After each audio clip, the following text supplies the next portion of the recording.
नमस्कार दोस्तों, आप सभी का बहुत बहुत स्वागत है हमारे इस वॉइस का विक्ट्री के मोटिवेशनल चैनल पर। आज की जो कहानी हम सुनाने जा रहे हैं वह बहुत ही रोचक और प्रेरणादायी होने वाली है। तो चलिए कहानी को शुरू करते हैं। कहानी का नाम है अधूरी पढ़ाई पूरी उड़ान। राजस्थान के एक दूर दराज गांव बांसवाड़ा की कच्ची गलियों में धूल उड़ती थी, मगर उन धूलों के बीच एक लड़का था जिसकी आंखों में सपना चमकता था। उसका नाम था अर्जुन चौधरी। अर्जुन का परिवार एक साधारण किसान परिवार था।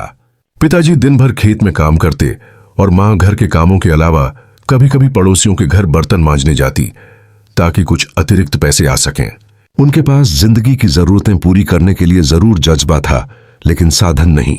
अर्जुन बचपन से ही पढ़ाई में तेज था। स्कूल में जब भी परीक्षा होती वो हमेशा पहले नंबर पर आता।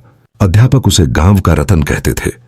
लेकिन जैसे ही 10वीं की परीक्षा में उसने पूरे जिले में टॉप किया, उसके पिता की तबीयत बिगड़ गई। इलाज के लिए पैसे नहीं थे। अर्जुन का सपना जो डॉक्टर या अफसर बनने का था, अब खेत और परिवार की जिम्मेदारी में कहीं दबने लगा। उस दिन मां ने कहा, बेटा पढ़ाई जरूरी है मगर घर पहले है। हम दोनों बूढ़े हैं और तेरे छोटे भाई बहन भी स्कूल जा रहे हैं। तू अगर अब नहीं संभालेगा तो सब कुछ बिखर जाएगा। अर्जुन चुप रहा। उसने कुछ नहीं कहा। लेकिन उस रात वो पूरी रात जागता रहा, किताबों को देखता रहा जैसे उनसे जुदा हो रहा हो। अगली सुबह वो खेत पर काम करने चला गया और उसी दिन से उसने ट्यूशन पढ़ाना भी शुरू कर दिया।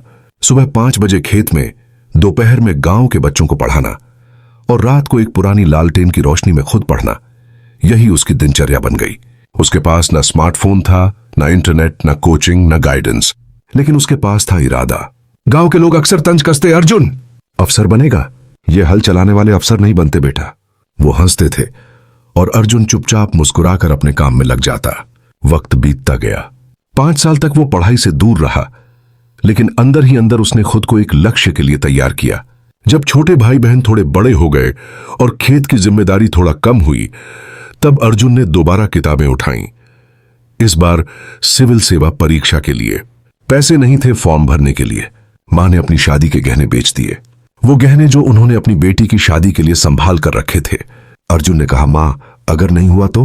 मां ने सिर्फ एक बात कही, अगर तू नहीं करेगा तो गांव के और बच्चे भी हिम्मत हार जाएंगे। तू सिर्फ अपनी नहीं, कई जिंदगियों की उम्मीद है।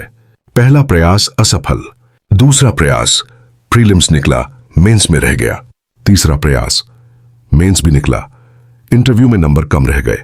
हर बार लोग कहते, अब तो छोड़ दे अर्जुन, बहुत हो गया। लेकिन अर्जुन कहता, सपना अधूरा नहीं है, बस वक्त थोड़ा ज्यादा ले रहा है। चौथे प्रयास में जब रिजल्ट आया तो पूरे गांव में ढोल बज रहे थे। अर्जुन चौधरी का नाम आईएएस टॉपर्स की लिस्ट में था। वो जो मिट्टी में पैदा हुआ था, अब देश की मिट्टी को बदलने चला था। जब वो गांव लौटा तो लोग उसे देखकर हैरान थे। वही अर्जुन जो कभी खेतों में पसीना बहाता था, अब सूट बूट में गाड़ी में आया था। लेकिन उसकी मुस्कान वैसी ही थी, सादगी वैसी ही थी। उसने अपने पहले काम के रूप में गांव में एक डिजिटल लाइब्रेरी और एक मुफ्त कोचिंग सेंटर खोला, जहां गांव के बच्चे अब सपना देखना सीखते हैं। आज अर्जुन जहां भी जाता है एक ही बात कहता है, अगर हालात तुम्हारी पढ़ाई छीन लें तो हालात को बदलने की ठान लो। अधूरी पढ़ाई तुम्हें नहीं रोकती, हौसले की उड़ान ही तुम्हारी असली ताकत है। अगर आपको यह कहानी पसंद आई हो तो वीडियो को लाइक करें और अपने दोस्तों के साथ शेयर करें और चैनल को सब्सक्राइब करें ऐसे ही और रोचक कहानियों के लिए। धन्यवाद।